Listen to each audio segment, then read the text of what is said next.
So this video is going to be kind of on the history of this car from when it was built in April 2002 up until it currently sits here. I didn't really have any interest in finding the car's history when I got it. Two things kind of pushed me to start digging into it. One, there was airbrushed flames all on the hood of this car when I got it, but it was completely stock, which I thought was kind of weird to have all this airbrushing done on the hood, but be completely bone stock otherwise, and pretty high mileage, honestly, when I got it. So I was kind of curious when that happened and how that happened. The other part was the car geographically was kind of on the, in Ontario, you get like an owner's history with the vehicle. And it was kind of all over the province, and then it ended up really close to where I am here. And it didn't really make sense as to how it was going all over the place. But I didn't really dig too deep into that until the pandemic hit and I had a little more time on my hands. I started doing some digging, making some phone calls, and I started uncovering all sorts of cool information and photos and everything from this car's past. So I figure I'll kind of group that all together here. Best way I think I'm going to do it, I'm just going to kind of tell each segment of the car's life, and then I'll play some pictures and the stuff I found after that. So pretty much where this car is going to start here is April 17th, 2002 is when it was, final assembly was done at GM. All of these fourth gens are built in Quebec, Canada. I do have some footage from St. Therese, Quebec, where the car was built, so I'll kind of play that now, and then I'll see you guys in a minute.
So after the cars were built in Quebec, the Camaros, the SS Camaros went to SLP, but all the WS6 cars from 98 to 2002 went to ASC, which is about 20 minutes away from where the factory was. I'm lucky enough to actually have pictures of this car during that process. So as I was starting to uncover some history, I went on LinkedIn and I was looking for anybody that worked at ASC, which is closed down now, so it's kind of tricky to find anybody. But I stumbled across the project manager for these cars, and he actually had the full list with all the build numbers, hood sequence numbers, which he was nice enough to give me. So I have a whole lot of data on the WS6 cars in general. And he sent me some documents that showed a car going through the plant. And at the bottom of that document, I had the last 6 of the VIN and the build number, which was this car. The odds of that are like 1 in a million or more than that, I would think. That random guy tracked him down. He actually had this car being done. So I have pictures of it when it was going around the conversion process.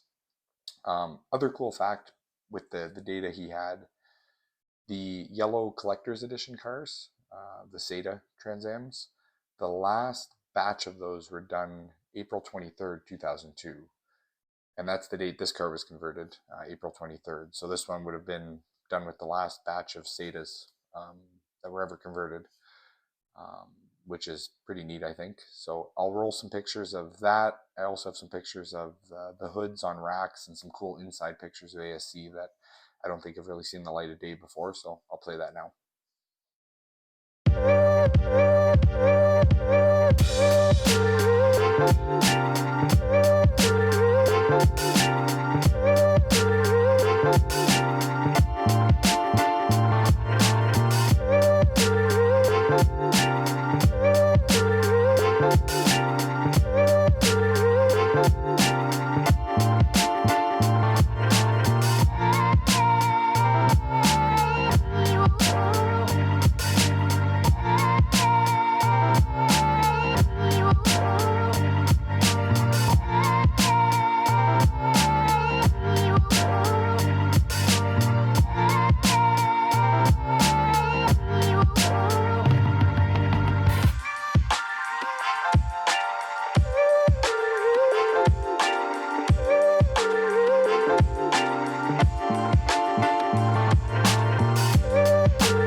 So once the cars were done at ASC, they got trailered back to GM's plant, and then they got shipped out to dealers wherever they were going.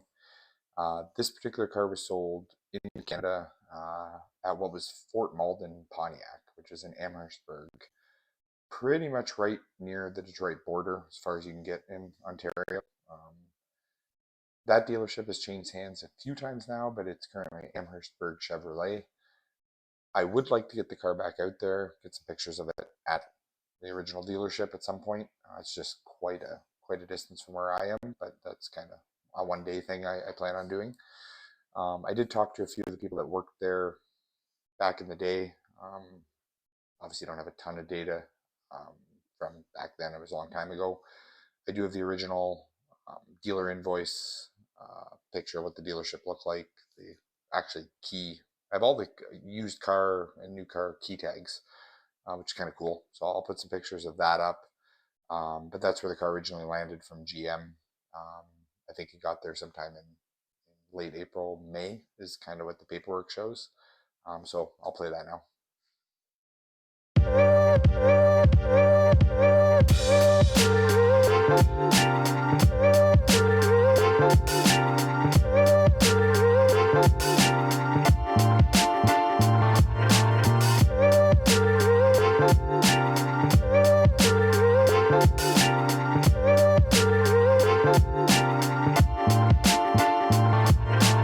The first actual owner of the car is kind of where my story started, trying to track history down. His name was Jason. During that whole pandemic thing, I had some free time on my hands, so I kind of went through the owner's abstract, searched on Facebook, searched Canada 411, which is like Yellow Pages kind of thing. Actually got a hold of his mother. She verified that I had the right guy. He did have a black Trans Am back in the day, and gave me his number. So I reached out to him, and sure enough, he was the original owner of this car. I guess his friend saw it sitting at the car lot, called them to tell them about it. It was the only black one they had on the lot, I guess. And he went over and bought it. Based on what he was telling me, the payments were kind of more than his mortgage at the time. He kept the car for a few years, but things were, changing. He wanted a different house. Just it wasn't in the cards to keep it. So he did trade it in. He traded it into a Ford dealer in Essex, Ontario, just because that's where his dad worked. But I'll show you the pictures he had of the car. He had one picture cut out on his toolbox, and he still had it. He told me it was the first day he brought the car home, and he knew that because it still had the bird filler plate in the front, and he got a ticket on the way home with the car. So he knew that's because he took that off after he got home. So he knew that was a picture from the first day. There's also a red 93 to 97 Firebird picture below it. I guess that's the car he traded in on this one, but I'll play those pictures now.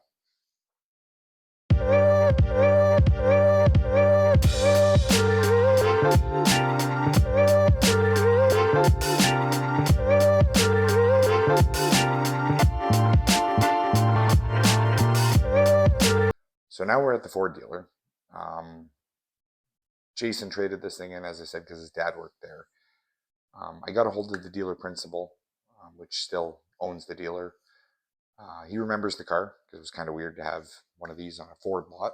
I was still pretty new. I was only 2 years old back then. There was a sales guy that I guess drove it off and on to keep it moving. The dealer played on it. He's passed away, so didn't obviously make contact with him. But the dealer principal did let me know that they were a very small town. The new Mustang had just came out. The new Thunderbird was coming out. And this thing was priced more than those. As an off-brand in a small town, it just wasn't a car they were really going to sell easily. So they dealer traded it to a Chevy dealer in Hamilton, Ontario. But the dealer principal did have in his archives the used car ad back in the day on this thing. And again, had the key tag. So I'll roll some of that footage and I'll show you guys what's next.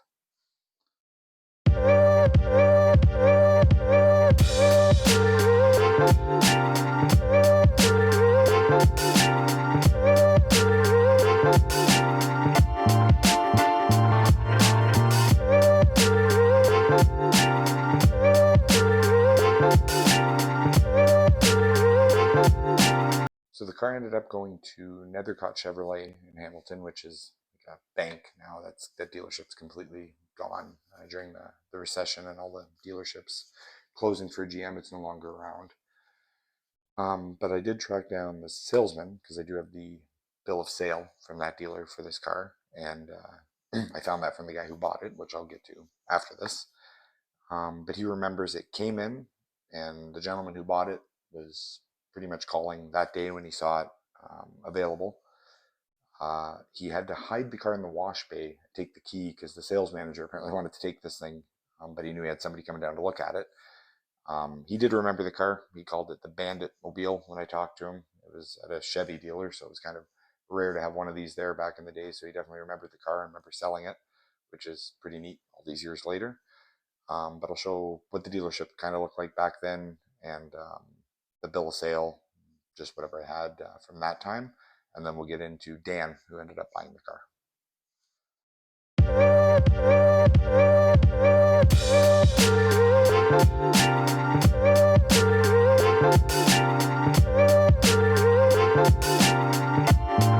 So Dan bought this car May 5th, 2005. Had about 30,000 K on it, I think, at the time. He still has an old GTO, a second gen Firebird that he's cut the roof, put T-tops on. Super car guy. He wanted something manual and fun as a daily driver. So he bought this with the intention of driving it year-round, winter, summer. He actually bought snow tires with it when he bought it, which apparently the sales guy thought was a little crazy that he was doing that, but he did it. He drove this thing he lived in Innisfil, which is near Barrie, Ontario. So bought the car from Hamilton back to Barrie, and he commuted to Toronto every day on Highway 400. So this lived salt, brine, winter, summer. He then moved back out to Sarnia, where he was from originally. So that's why I was kind of tracking where this thing was going. And then it obviously didn't have as much highway driving then, but he owned it from 2005 to 2012. When he got rid of it, he had 170,000 kilometers on it, so he was kind of the main guy that rolled the mileage on it. When I got a hold of him, he called me. I reached out to him, left a message. Didn't know if I had the right guy or not, but he got back to me. And he had CDs full of pictures and documents and a whole bunch of stuff. Obviously, it was 2005, 2006, wasn't cell phone cameras and stuff. So he did have quite a bit of footage considering. There's a car he didn't own. It was just a daily driver, which was pretty awesome. You'll see a picture where the taillights and back bumper and everything's off. The pictures will kind of go in order when you own the car. There's some shots through the windshield with like salt and brine and stuff on it in the wintertime. But I guess after the last batch of pictures, which are the Auto Trader ad pictures when he was selling it, somebody bumped into the back bumper and cracked it.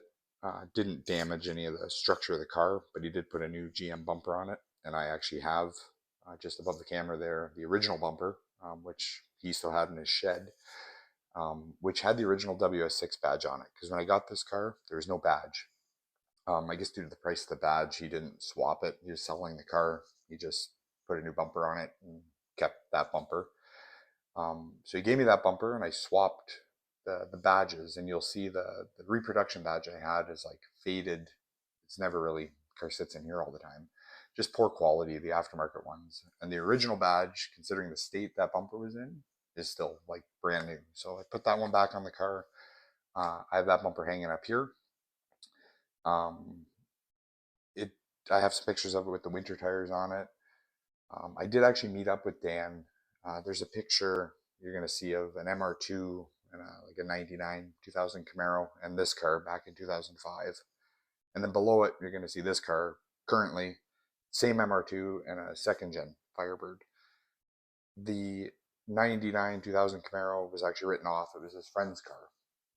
That motor and transmission is now in the second gen Firebird. So I met up with Dan and his friend Craig that has the white MR2 that's in the original photo, and we kind of redid that picture, obviously without the written off Camaro, but with its drivetrain in Dan's second gen that he's had the whole time he owned this. You'll see it in one of the photos in his garage with this car. So there's quite a bit of documents here. This is kind of the meat and potatoes of the history, the photos I have on it. So I'm going to play those now, and then we'll see you on the other side.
So I didn't mention it in the front part there, but the bird filler plate that the last picture I showed there, he actually kept that when he sold the car. So he gave me that as well, which was super neat to have. Can't legally use it here in Ontario, but it's cool to have the original one in the garage. Um, so the reason he sold it, fifth and sixth gear started grinding, which is pretty common in these, especially when it's on the highway. Um, it was getting a little tired, had little blemishes and wear and tear. It was pretty well used car at that point. So he put it up for sale. Still no flames at this point, so we're gonna get to that. Before he sold it, he did refinish the front bumper just with sandblasting, highway and salt and stuff. So he had that repainted. Sold it to a guy named Steve. I did contact Steve. He's not a super chatty guy, but he's the guy that did the flames. I guess Dan didn't refinish the hood, so the hood had some minor, fading from salt and sand and stuff on the front. So he had a friend, the Steve guy had a friend that did airbrushing. So they painted the hood and then did the flames on it, I guess.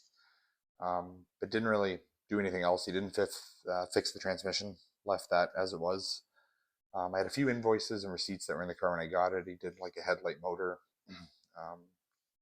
I needed a muffler and tips. I guess it was rusted at the time for safety when he bought it. So that's where it's got the different tips than the original WS6 ones that they're actually still on the car. He didn't really elaborate too much on anything, didn't have any real photos, but trying to find him, I found a few guys in the area where he lived that remembered the car because the flames were kind of distinctive. And they told me where they saw it out on the road for sale. And oddly enough, Google Maps drove by when the car was sitting out front for sale. So I do have some Google Map pictures of this thing with the for sale sign on it. He only did like 7,000 kilometers, if that, in like 5 years of owning the car. So he owned it from end of 2012, and he had it up for sale in 2016, which the gentleman I bought the car from was the guy that actually went and grabbed this thing, and I'll get more on that in a minute, but I'll show you the Google Map photos now.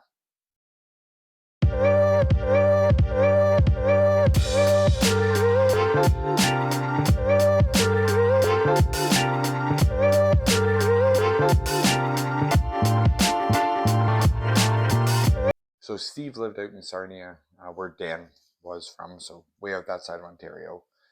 I'm in kind of Orangeville area, which is an hour north of Toronto, so nowhere near that. I found this car in Mount Forest, which is just a little north of me. So I was trying to put the pieces together, how it went from Sarnia to Mount Forest. And how that came to be was the gentleman who bought this from Steve when it was for sale lived in Mount Forest. He worked at a GM dealer. He was a sales manager. James was his name. And he was trying to get a car to flip to make some quick money. He had to pay off a boat, I guess he had bought. He wanted a Corvette. So he saw this. I guess it was a good price. Needed transmission work, obviously, because Steve never fixed that. So he bought it, trailered it back home. His transmission guy did a clutch, fifth and sixth gear, new slave cylinder. I have all the receipts for that. And he put it for sale. So I seen the car on Kijiji, which is Craigslist kind of thing up here. But at the time I had a 2001 Camaro with a 6-liter big cam. I was content with that car. I just had rebuilt the motor on it. But it was a pewter Z28, and obviously I've always been partial to the Pontiac side of things, and a WS6 caught my eye. It was priced a little high for pretty much a stock car with those flames that, well done, definitely weren't my cup of tea. So I kind of shot him a lowball offer. He got back to me pretty much saying no, so I just let it go. About a month went by, and he reached back out to me and asked me if I wanted to come see the car. So I had nothing to lose, so me and my dad went out and took a peek at it. Car was clean. Obviously didn't look like this at the time, but interior was really, really clean. Had the sail panel bubbling, which I've currently fixed on this one now, but kind of use that as a bargaining tool, and the flames. Back and forth negotiation, I kind of left, texted him. We got to a number which was, looking back now, definitely a reasonable price for this thing. He agreed to drive it out to the house the next day, and I bought it from him. But here's some pictures of when I saw it, some of the ad photos and pictures I took of it when I went to look at it. So I'll show those.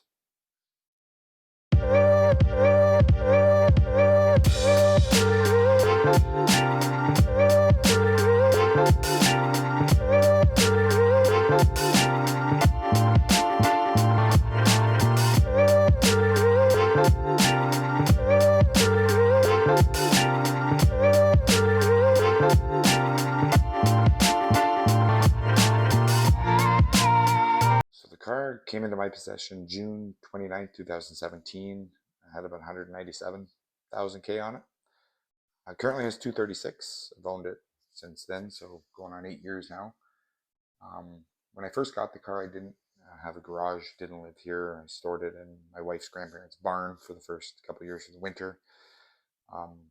Really didn't do much. I mean, I got the hood painted. I did vinyl wrap it originally, just to kind of cover the flames for the first season. And then when I got the car into storage for that winter, I took it to our body shop at work that was able to refinish and repaint it for me. So that's held up good. It looks like factory. Did headers and exhaust work on it just before I started on the first year. And I did lower it with some eye-box springs that ended up sagging, and I've since redone that. But those first years I really just kind of did basic stuff, and then we moved in here where I have a garage and I can actually work on the car. Big things I've really done: took care of the paint, a lot of hours buffing, ceramic coating, getting the paint really to come back to life. Didn't really do much powertrain wise. I mean, it's really just, it's got a tune, long tube headers, it's got a catted Y pipe. It was no cats for a while. I was able to get some cats fabbed up with V-bands to fit in there, which I installed here in the garage. It's got a Flowmaster muffler. It actually sounds really good for kind of the hodgepodge exhaust that's on this thing. Someday I'd like to do a stainless full system on the thing, but I mean, it sounds good, doesn't leak. It's solid for the time being. Has a lid on it, just basic bolt-ons really. Bigger chassis items I've done here to kind of bring the car back to life. I've had some miles on it, and winter use. Bushings were getting kind of rotted and stuff on the control arms. So I've done new lower control arms, new upper control arms on the front, new tubular UMI rear lower control arms with an adjustable panhard bar, and I got the rear end centered after installation. New sway bar links, new sway bar bushings, new torque arm mount.